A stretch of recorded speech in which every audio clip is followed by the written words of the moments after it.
یہ اولیاء اللہ کے اس میں کیا ہے؟ اولیاء اللہ کے معاملات میں یہ کرامت جو ہے، کرامات الاولیاء حق، اولیاء اللہ کی کرامتیں حق ہیں۔ تو حافظ قبلہ رحمۃ اللہ علیہ کا معاملہ ہے کہ ایک شخص کہیں بہار میں کسی جگہ ان کا بچہ کنویں میں گر گیا۔ جب کنویں میں گر گیا اور کسی نے نہیں دیکھا، حافظ قبلہ رحمۃ اللہ علیہ اس وقت تھے گدی نشین، فوراً کہاں حجر مبارک میں بیٹھے ہوئے، مارکیٹ اسٹریٹ میں 2 تلے پر پہنچ گئے، وہاں نہ جانے کون سی جگہ تھی، نوادا یا کیا، اور وہاں اس کو پکڑا، بچے کو کنویں میں گئے، نہ کوئی سیڑھی لیا نہ کچھ، وہاں پہنچ گئے۔ اب پہنچ کے بچے کو لیا، لے کے اوپر آئے اور آ کر کے لے کے گئے، بابو تمہارا گھر؟ بولے سامنے۔ وہاں جب پہنچے، ماں باپ نکل کے تلاش کر رہے تھے کہ بچہ کہاں ہے۔ حضرت چونکہ وہ یہاں کے پیر بھائی تھے، اس لیے ان کے بچے کی خبر گیری ہمارے مرشد کر رہے ہیں۔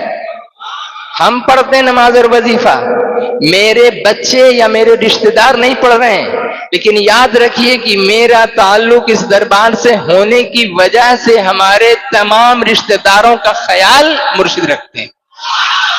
یہ کیا معمولی بات ہے کیا؟ اس بات کو نہیں سمجھ پائیں گے ہم جب تک کہ یہ دل روشن نہ ہو جائے، دل میں جب تک جو خرابیاں ہیں وہ دور نہ ہو جائیں، ذہن اپنا پاک نہ ہو جائے، ذہن صاف نہ ہو جائے، اس وقت تک یہ چیزیں پیدا نہیں ہو پائیں گی۔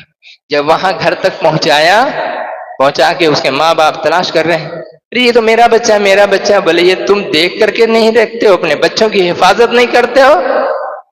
ڈانٹ بھی پلائی، ڈانٹ پلانے کے بعد غائب ہو گئے۔ بچہ جو ہے پریشان، کیوں پریشان؟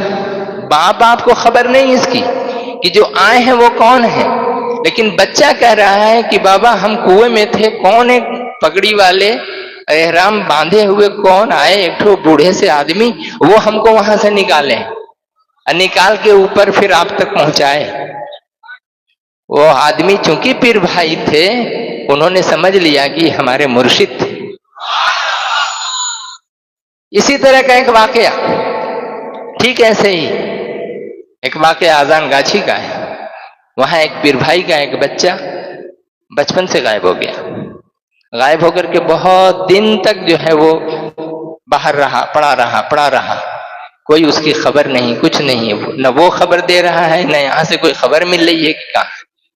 کسی نے کہا دربار چلے جاؤ، چوتھے حضور قبلہ اس وقت تھے، دربار جاؤ، بولے وہ کھانے گیلے کی ہوبے، بولے ارے بابا ایک بار چولو نا، ایک بار جاؤ، یہ دیکھو تو যদি তোমার বাবা এই বাচ্চা যদি ফির চলে আসে তাহলে কিন্তু আল্লাহর শুকরিয়া তুমি আদায় করবে না? বলে হ্যাঁ, তো চলো একবার চলো। বলে